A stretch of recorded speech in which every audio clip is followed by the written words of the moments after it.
तो इस वक्त की बड़ी खबर आपको बता दें, राज्यसभा चुनाव आप जानते हैं 27 फरवरी को होना है 56 सीटों के लिए।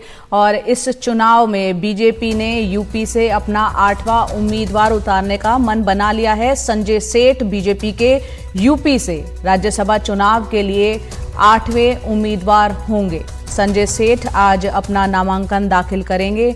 तो आपको बता दें कि आज नामांकन दाखिल करने की आखिरी तारीख है और आज बताया जा रहा है संजय सेठ नामांकन अपना दाखिल कर देंगे।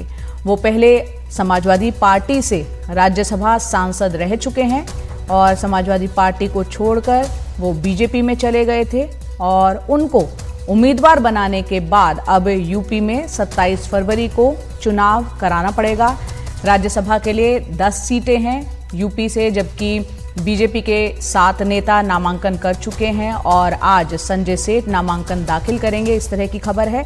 समाजवादी पार्टी 3 उम्मीदवार दे चुकी है, ऐसे में 27 फरवरी को चुनाव कराने पड़ेंगे।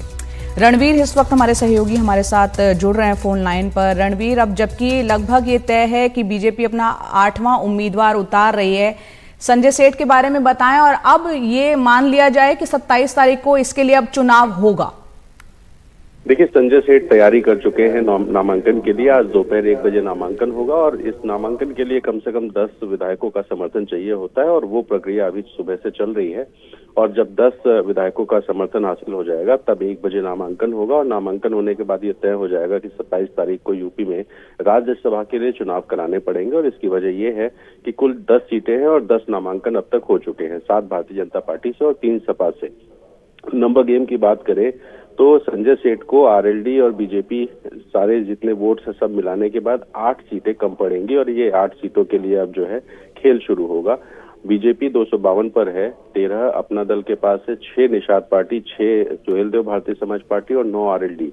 तो ये सारे वोट्स मिलाने के बाद बीजेपी के पास कुछ एक्स्ट्रा विधायक होते हैं, लेकिन वो 37 विधायक नहीं होते हैं जिसके लिए एक सीट जीती जा सके। तो राजा भैया की पार्टी के 2 विधायक, उसके अलावा बीएसपी के 1 विधायक उमाशंकर सिंह और इसके अलावा कुछ और विधायक हैं जो संजय सेठ के समर्थन में आ सकते हैं। और अगर संजय सेठ आज नामांकन करने के बाद जब चुनाव में जाएंगे तो जाहिर है कि राजनीतिक खेल होगा और इससे कहीं ना कहीं समाजवादी पार्टी की दिक्कतें बढ़ेंगी, क्योंकि जो तीसरा प्रत्याशी समाजवादी पार्टी का है उसको जीतने के लिए फिर मशक्कत करनी होगी। और संजय सेठ के बारे में आपको बताऊं कि शालीमार ग्रुप के इससे आते हैं संजय सेठ और राजनीति का लंबा चौड़ा अनुभव भी है, सपा में भी रह चुके हैं और भारतीय जनता पार्टी में भी।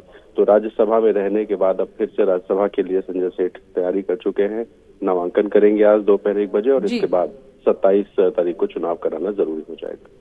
बिल्कुल रणवीर, आप ये बताएं, क्योंकि अक्सर लोकसभा की अगर हम बात करें चुनावों की तो उत्तर प्रदेश काफी मायने रखता है। 80 सीटें यहाँ से आती हैं और एक सीट के लिए कितनी कवायद होती है हम जानते हैं। और ये भी माना जाता है दिल्ली की गद्दी का रास्ता लखनऊ के रास्ते होता हुआ जाता है। लेकिन राज्यसभा चुनाव में शायद पहली बार है, या आप बताएं इस पर विस्तार से, कि इतना कॉम्पिटिशन, इतना प्रतियोगिता कि यहाँ पर 10 सीटें हैं यूपी से राज्यसभा की और 11 उम्मीदवार उतारे गए हैं, एक सीट मायने रखती है। निश्चित तौर पे देखिए, यूपी सबसे ज्यादा लोकसभा सीटों वाला राज्य है और यहाँ से इस बार 56 में से 10 सीटें यूपी से आ रही हैं। और इससे पहले भी ऐसा होता रहा है कि जितनी सीटें खाली हुई हैं उससे ज्यादा कैंडिडेट उतरे हैं और जो वोटों का खेल है वो सब कुछ होता रहा है, क्योंकि राजनीति में ये सब संभव है और ये सब होता आया है। तो समाजवादी पार्टी को अपने विधायकों को थोड़ा सहेज कर रखना पड़ेगा और जो जिस तरह से कुछ विधायकों की नाराजगी चल रही है उसी का शायद फायदा लेने के लिए संजय सेठ को उतारने की रणनीति भारतीय जनता पार्टी ने बनाई है। और आज 1 बजे वो जब नामांकन करेंगे उस नामांकन के बाद 27 को चुनाव होगा और उस चुनाव की वजह से फिर सपा की दिक्कतें जरूर पड़ सकती है।